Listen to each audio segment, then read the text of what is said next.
Hello everyone, मैं हूं सचिन और आप सबका बहुत बहुत स्वागत है मेरे इस यूट्यूब चैनल पे जहां हम लोग सीख रहे हैं सी प्रोग्रामिंग। और सी प्रोग्रामिंग के आज के इस क्लास में हम लोग देखेंगे एग्जाम्पल नंबर 3। मतलब हमारा जो सीरीज चल रहा है जिसमें मैं बिल्कुल बेसिक लेवल से एग्जाम्पल उठा के ला रहा हूं। तो वो उसमें से हम लोग 2 एग्जाम्पल देखे थे। आज हमारा क्या है, तीसरा एग्जाम्पल है।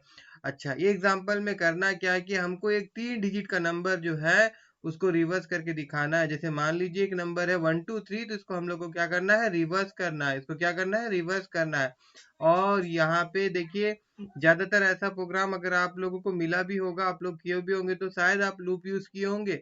अभी हम लोग बहुत ही बिगनर लेवल से प्रोग्रामिंग कर रहे हैं, तो इसीलिए यहाँ पे मैं लूप नहीं यूज करूंगा। मैं सिंपल आपको लॉजिक बताने वाला हूँ कैसे नंबर को रिवर्स किया जाएगा। तो देखिए, इसको जब सी प्रोग्राम में करेंगे तो सबसे पहले फर्स्ट ऑफ ऑल एक वेरिएबल हम लोग डिक्लेयर करेंगे और उसमें इस नंबर को स्टोर करवा लेंगे। उसके बाद फिर एक वेरिएबल और चाहिए रहेगा जिसमें हम लोग लास्ट नंबर को स्टोर करवाएंगे, तो उसका नाम मैं एल दे देता हूँ। और एक वेरिएबल लूंगा जिसमें मैं रिवर्स नंबर तैयार करके दिखाना चाहता हूँ।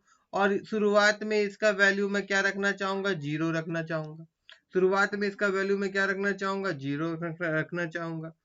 अब देखिए, मेरे को नंबर्स मिलेगा कैसे। तो अगर मैं यहाँ पे एक चीज करूँ, जैसे मैं यहाँ एल लिख दूं और उसके बाद मैं यहाँ एन लिख दूं और उसके बाद यहाँ मैं मॉडुलस लिख दूं और उसके बाद मैं यहाँ पे 10 लिख दूं, तो आप बताइए यहाँ पे मेरे को एल में क्या मिलेगा। यहाँ पे एल में मेरे को 5 मिलेगा।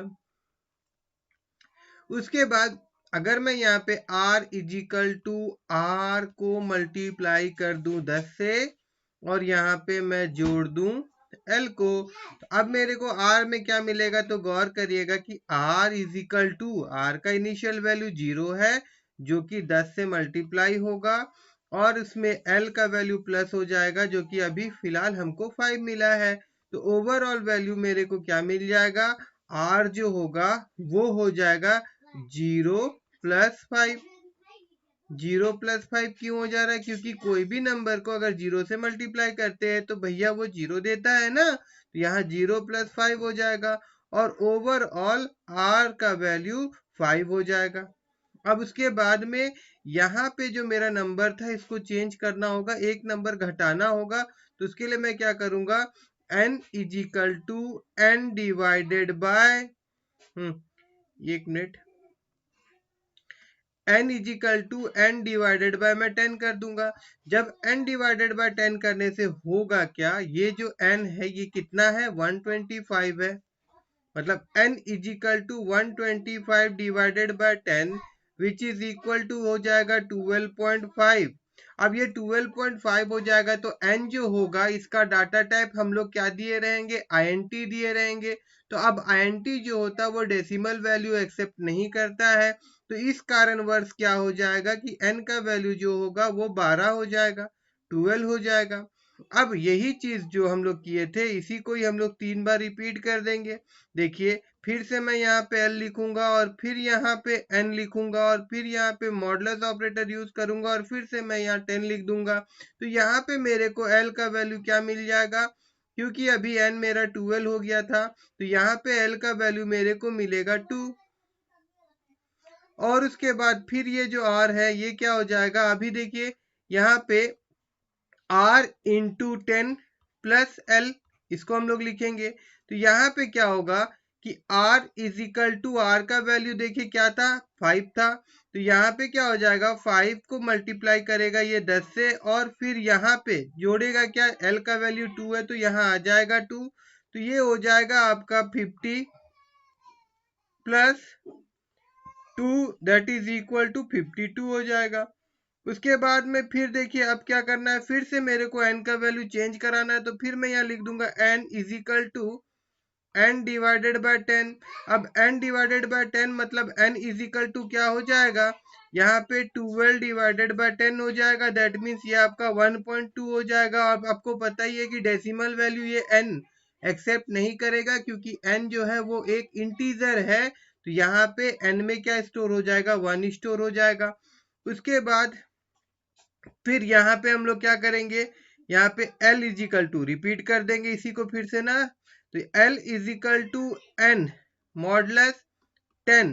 अब ये क्या देगा, देखिए रिमाइंडर देगा, ये 1 देगा, ये क्या दे देगा हम लोग को, एल में 1 दे देगा। अब उसके बाद फिर आर वाला आएगा, आर में क्या करना था मेरे को, आर जिसको हम लोग मल्टीप्लाई करा रहे थे 10 से, और उसके बाद एल जोड़ दे रहे थे, तो यहाँ पे क्या हो जाएगा, आर का वैल्यू कितना हो गया था, 52 हो गया था, तो यहाँ पे ये 52 मल्टीप्लाई होगा किसके साथ, 10 के साथ, और क्या जुड़ जाएगा, एल का वैल्यू क्या है 1, तो यहाँ पे 1। तो इस प्रकार से ये कितना हो जा रहा, 520 प्लस 1 हो जाएगा, और ओवरऑल वैल्यू हम लोग को 521 मिल जाएगा। और देखिए हमारा नंबर जो कि 125 था स्टार्टिंग में, वो रिवर्स हुआ कि नहीं हुआ। तो इस लॉजिक से हम लोग क्या कर रहे हैं, इस प्रोग्राम को सॉल्व कर रहे हैं, ठीक है ना। अब इसी को हम लोग सी प्रोग्राम में देखेंगे, मतलब जाके डायरेक्ट नोटपैड में इसको हम लोग करके भी देख लेते हैं। तो मैं यहाँ से इसको हटा रहा हूँ खुटुक से, और यहाँ पे मैं आ गया। अब जो जो वेरिएबल हम लोग लिए थे यहाँ मैं लिख देता हूँ, जैसे कि n इज इक्वल टू 125 लिए थे हम लोग, उसके बाद में एक l लिए थे, उसके बाद में एक r लिए थे जिसका इनिशियल वैल्यू हम लोग 0 रखे थे। उसके बाद हम लोग क्या कर रहे थे, यहाँ पे l is equal to n modulus operator 10 कर रहे थे हम लोग। उसके बाद में फिर क्या कर रहे थे, r is equal to r into 10 कर रहे थे, और फिर प्लस l कर दे रहे थे, और उसके बाद में फिर यहाँ पे n is equal to n divided by 10 कर दे रहे थे, और इसी को हम लोगों को 3 बार रिपीट करवाना है। तो यहाँ पे मैं इसको कॉपी कर रहा हूँ, और फिर यहाँ पेस्ट, एंड देन फिर यहाँ पे पेस्ट, और लास्ट वाला लाइन का कोई मतलब नहीं बनता है तो मैं इसको हटा देता हूँ। और उसके बाद यहाँ पे मैं printf लिख रहा हूँ, ब्रैकेट ओपन क्लोज कर रहा हूँ, और उसके बाद यहाँ पे मैं %d लिख रहा हूँ, फिर यहाँ पे मैं कॉमा, और उसके बाद में यहाँ पे मेरे को क्या लिखना है, r, ठीक है, और यहाँ पे कॉमा। अब इसको मैं यहाँ सेव कर देता हूँ। उसके बाद अब इसको हम लोग कमांड प्रमोट में ओपन कर लेते हैं, right click and open into, and यहाँ पे ओपन कंटेनिंग फोल्डर इन cmd। उसके बाद यहाँ पे gcc, देन फाइल का नाम है मेरा एग्जाम्पल exe.c, इंटर।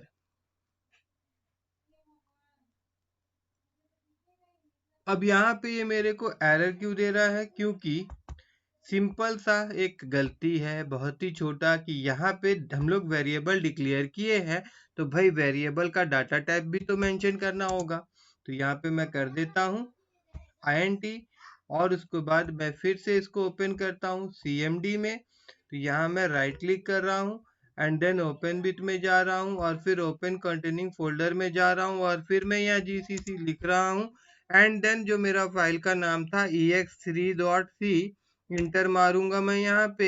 अब ये कंपाइल हो गया अच्छा तरह से, और उसके बाद a.exe, एंड देन इंटर। तो देखिए ये नंबर हमारा यहाँ पे रिवर्स हो चुका है, ठीक है। तो आई होप कि आप सबको मेरा ये वीडियो पसंद आया होगा। अगर पसंद आया हो तो मेरे इस वीडियो को लाइक करिएगा।